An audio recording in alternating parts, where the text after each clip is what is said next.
Hello friends, welcome back to the new chapter of life management book.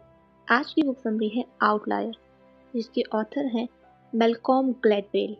इस book में author ने बताया है कि सक्सेस के लिए केवल टैलेंट ही जरूरी नहीं होता, बल्कि 5 और ऐसे फैक्टर्स भी होते हैं जो इम्पोर्टेंट होते हैं। लेकिन उसके पहले हमें ये जानना होगा कि आउटलायर किसे कहते हैं। आउटलायर का लिटरल मतलब होता है बाहर रहने वाला। लेकिन किसके बाहर रहने वाला? इससे राइटर का मतलब है भीड़ से बाहर रहने वाला। और भीड़ से बाहर कौन होता है? वो जिसमें टैलेंट होता है, मतलब जो दूसरों से ज़्यादा टैलेंटेड होता है। मान लीजिए आपकी क्लास के सब बच्चों को दौड़ लगाने के लिए कहा जाता है और आप सबसे ज़्यादा तेज भागते हैं और फर्स्ट आते हैं, तो रेस के लिहाज से आप आउटलायर हुए। मतलब सारी भीड़ एक तरफ और आप सबसे अलग या बाहर। ऐसे ही जो व्यक्ति स्विमिंग में सबसे आगे होगा, वो स्विमिंग की फील्ड का आउटलायर होगा। ऐसे ही डिफरेंट फील्ड में अलग अलग आउटलायर्स हो सकते हैं।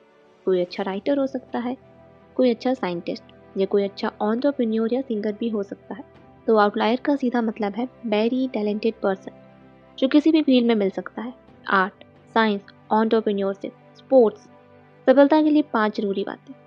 मान लीजिए कि आप भी किसी फील्ड के आउटलायर हैं, मतलब टैलेंटेड हैं, लेकिन क्या बस इसी बात से आप सक्सेस हो जाएंगे? नहीं। जैसे हमारे देश में कितने सारे टैलेंटेड सिंगर्स हैं, क्या सभी सक्सेस हो जाते हैं? ऑथर बताते हैं कि सक्सेस तब आती है जब किसी भी आउटलायर को 5 चीजें मिल जाती हैं। तो वो कौन सी हैं? फर्स्ट है टाइमिंग, एज। ऑथर ने एक बहुत ही इंटरेस्टिंग फैक्ट बताया है। सक्सेस होने के लिए हमारी एज और सिलेक्शन की टाइमिंग भी रिस्पॉन्सिबल होती है। उन्होंने वर्ल्ड की नंबर 1 मानी जाने वाली कनाडा हॉकी टीम का एग्जाम्पल दिया। इसमें बच्चों का चयन दिसंबर में किया जाता है। जो बच्चे दिसंबर में पैदा होते हैं उनका सिलेक्शन नहीं हो पाता, लेकिन जो जनवरी और फरवरी में पैदा होते हैं उनका सिलेक्शन हो जाता है। जानते हैं ऐसा क्यों? क्योंकि जो बच्चा जनवरी फरवरी में पैदा होगा वो दिसंबर तक आते आते 8-9 महीने बड़ा हो जाएगा उस बच्चे के मुकाबले जो नवंबर या दिसंबर में पैदा हुआ होगा। 8-9 महीने के अंतर की वजह से जनवरी फरवरी वाले बच्चे दिसंबर वालों से ज़्यादा बड़े और फिजिकली स्ट्रांग होते हैं। ऐसे बच्चों में स्टेमिना भी ज़्यादा होगा और बेहतर खेलते हैं, इसीलिए उनका सिलेक्शन हो जाता है। नवंबर दिसंबर वाले बच्चे कंपैरेटिवली छोटे होते हैं, स्ट्रेंथ और स्टेमिना में भी कम होते हैं, इसीलिए उनका सिलेक्शन नहीं हो पाता। तो यहाँ सिलेक्शन की टाइमिंग और बच्चों की एज मायने रखती है। इंडिया में भी आपने देखा होगा किस तरह पेरेंट्स में बच्चों को जल्दी स्कूल भेजने की होड़ लगी हुई है। 3 साल में ही बच्चों को स्कूल भेज दिया जाता है। इससे बच्चों में बहुत स्ट्रेस रहता है, क्योंकि उनमें ज़्यादा कॉर्टिसोल हार्मोन पैदा हो जाता है। ऐसे बच्चे सिर्फ रट्टू तोते बन जाते हैं, लेकिन आगे कुछ खास नहीं करते। वो कोई इन्वेंशन या डिस्कवरी नहीं कर पाते। बहुत से बच्चे इसलिए फेल हो जाते हैं क्योंकि उस समय उनका ब्रेन डेवलप नहीं हुआ होता। वो चीज़ों को आसानी से कैसे समझ सकते हैं, इसलिए फेल हो जाते हैं। ये भी एक बड़ा रीज़न है कि लगभग 139 करोड़ लोगों के देश में अभी तक एक अच्छा सा स्मार्टफोन तक नहीं बन पाया। फ्रांस में 7 साल की उम्र से पहले बच्चे को स्कूल में नहीं डाला जा सकता, ऐसा वहाँ का कानून है। और देख लीजिए, इतनी छोटे से कंट्री के लोग कितनी बड़ी बड़ी टेक्नोलॉजी वाली चीज़ों का आविष्कार करते हैं। राफेल विमान की कहानी तो आपको पता ही होगी, जिसे इंडिया ने फ्रांस से ही खरीदा है। दूसरा है अपब्रिंगिंग, परवरिश। सक्सेस के लिए अगली जरूरी चीज आउटलायर या टैलेंटेड आदमी की परवरिश होती है। डॉक्टर का बेटा इसीलिए डॉक्टर बन पाता है क्योंकि बचपन से उसने हजारों दवाइयों के नाम पहले ही सुन रखे होते हैं। एमबीबीएस की किताबें पहले से ही देख पढ़ रखी होती है। गिटारिस्ट का बेटा भी गिटार बजा सकता है क्योंकि उसके घर में गिटार पड़ा होता है। ऐसे ही किसान का बेटा बचपन से क्या देखता है? अपने पेरेंट्स को खेती बाड़ी करते हुए। हो सकता है कि किसान के बेटे में गिटारिस्ट बनने का टैलेंट हो, लेकिन अगर उसके घर में गिटार नहीं है तो वो कैसे बजाएगा? फिल्म स्टार्स के बच्चे बचपन से ही कैमरा के आगे पीछे घूम रहे होते हैं। क्या बड़े होकर ऐसे बच्चों को कैमरे से डर लगेगा? बिल्कुल भी नहीं। नए लोगों को हर चीज़ शुरू से सीखनी पड़ेगी, इसलिए परवरिश का भी सक्सेस में बहुत बड़ा रोल होता है। यह राइटर ने बिल गेट्स का एग्जाम्पल दिया है। बिल गेट्स की सक्सेस के पीछे उनकी परवरिश का बहुत बड़ा हाथ है। उनके पिता लॉयर थे और माँ भी एक अच्छे अमीर घर से थी। वो अमेरिका के सिएटल शहर में रहते थे। 1968 उन्होंने बिल गेट्स को एक बहुत ही एलाइट स्कूल, जिसका नाम लेक साइड था, उसमें पढ़ने के लिए डाल दिया। लेक साइड उन गिने चुने स्कूलों में था जहाँ कंप्यूटर लैब की सुविधा मौजूद थी। बिल गेट्स ने 8th क्लास से ही कोडिंग सीखना शुरू कर दिया था। बिल गेट्स में टैलेंट तो कूट कूट कर भरा था और साथ में ही उनको ऐसा एनवायरनमेंट भी मिल गया।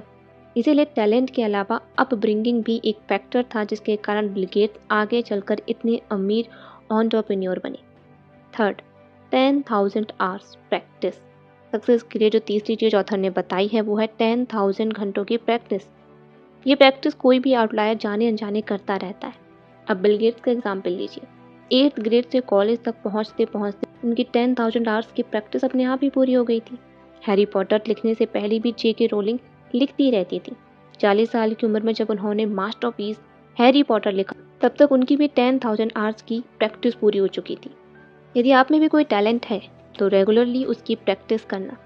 कई सालों की प्रैक्टिस से आपकी भी 10,000 आवर्स पूरे हो जाएंगे और आप भी अपनी फील्ड के एक्सपर्ट बन जाएंगे। फोर्थ है मीनिंगफुल वर्क। आउटलायर तभी मेहनत और प्रैक्टिस जारी रख सकता है जब उसे लगे कि उसके काम का कोई मतलब है और उसे करके उसे कोई प्रॉफिट मिलेगा। जैसे बहुत से राइटर्स जिनके नॉवेल्स रिजेक्ट हो जाते हैं वो लिखना छोड़ देते हैं क्योंकि उन्हें नेम फेम मनी कुछ भी नहीं मिल रहा होता। दूसरी ओर जो खिलाड़ी स्पोर्ट्स में 1-2 टूर्नामेंट भी जीत जाते हैं तो वे और भी प्रैक्टिस करने लग जाते हैं क्योंकि जो ट्रॉफी वो जीत कर लाते हैं वो हमेशा उन्हें और आगे बढ़ने की मोटिवेशन देती रहती है। इसीलिए मेहनत करें और बहुत सी कंपटीशन में भाग लेते रहें, किसी न किसी में तो सक्सेस मिलेगी। फिफ्थ है लीगेसी। लास्ट में राइटर कहते हैं कि लीगेसी यानी कि आपका माहौल, कल्चर, इन्वायरमेंट, इन सब का भी बहुत इफेक्ट पड़ता है। जैसे बिल गेट्स स्कूल में कंप्यूटर कल्चर मिल गया, बीटल्स को म्यूजिक का कल्चर मिला, वैसे ही हमारे देश में भी कल्चर का इफेक्ट काफ़ी देखा जाता है। जैसे हरियाणा के लोग ओलंपिक खेलों में मेडल्स लाने के लिए देश भर में जाने जाते हैं। उनके बच्चे बचपन से ही रेसलिंग, बॉक्सिंग, कबड्डी इन सब खेलों में लग जाते हैं। गुजरात के लोग बहुत अच्छे व्यापारी होते हैं क्योंकि वहाँ ट्रस्ट और एक दूसरे की हेल्प करने का कल्चर है। जो आगे बढ़ जाता है वो ज़मीन पर रहता है और बाकी लोगों को भी हेल्प करता है। बंगाल के लोग लिटरेचर में बहुत अच्छे हैं क्योंकि वहाँ पे लिटरेचर पढ़ने लिखने का कल्चर है। श्री रविन्द्रनाथ टैगोर ने नोबेल प्राइज जीतकर वहाँ के लोगों के लिए लीगेसी कायम की है। बंगाली लोग उनसे मोटिवेशन लेते हैं और बहुत से वर्ल्ड फेमस राइटर्स भी बंगाल से आते हैं। ऐसे ही अलग अलग स्टेट्स के और भी एग्जाम्पल्स ले सकते हैं। तो फ्रेंड्स, देखा आपने सफल होने के लिए राइटर ने किन 5 चीज़ों की ज़रूरत बताई है। आइए देखते हैं कि आप भी किस तरह से इन 5 फैक्टर्स को अपने लाइफ में ला सकते हैं और सक्सेस हो सकते हैं। फर्स्ट, सबसे पहले देखिए कि आप में क्या टैलेंट है। आप किस चीज़ में आउटलायर हैं। क्या आप गेम्स में अच्छे हैं या नेटवर्किंग अच्छी कर लेते हैं या अच्छी एक्टिंग। टैलेंट ढूंढ लेने के बाद दूसरा आपको परवरिश पर ध्यान देना होगा। हो सकता है कि आप गरीब परिवार से हो, लेकिन राइटर बताते हैं कि आज के टेक्नोलॉजी वाले युग में आप इसका तोड़ ढूंढ सकते हैं। इंटरनेट पर आजकल किस चीज़ की ट्रेनिंग नहीं मिलती। खाना बनाने से लेकर कंप्यूटर कोडिंग तक यूट्यूब पर सब कुछ फ्री में अवेलेबल है। पेरेंट्स नहीं सिखा सकते तो क्या हुआ, गूगल या यूट्यूब से आप कुछ भी सीख सकते हैं। थर्ड, अगला आपको काम करना है 10,000 आवर्स की प्रैक्टिस, जो आज से ही स्टार्ट कर दीजिए। एथलीट बनना है तो हर दिन दौड़िए, म्यूजिक सीखना है तो हर दिन दूसरों से ज़्यादा रियाज कीजिए और तब तक लगे रहिए जब तक आपके 10,000 आवर्स पूरे ना हो जाए। फोर्थ, आप प्रैक्टिस तभी जारी रख सकते हैं जब इसका कोई मीनिंग हो। इसके लिए आप कोई भी छोटे बड़े कंपटीशन में पार्टिसिपेट कीजिए। ऑथर है तो न्यूज़पेपर, मैगजीन्स में लेख भेजिए। एक्टर हैं तो ऑडिशंस दीजिए। फिफ्थ एंड लास्ट, अपने इंटरेस्ट से मिलता जुलता माहौल खोज लीजिए। रेसलर बनना है तो कोई अच्छा सा अखाड़ा ढूंढ लीजिए। एक्टर बनना है तो किसी थिएटर ग्रुप से ज्वाइन कर लीजिए। तो फ्रेंड्स, ये थी बेस्ट सेलर बुक की समरी। आई होप आपको इस बुक की समरी पसंद आई हो। अगर आपको मेरे चैनल की बुक समरी पसंद आती है तो इस चैनल को सब्सक्राइब करके मुझे सपोर्ट ज़रूर कीजिए। Thank you so much.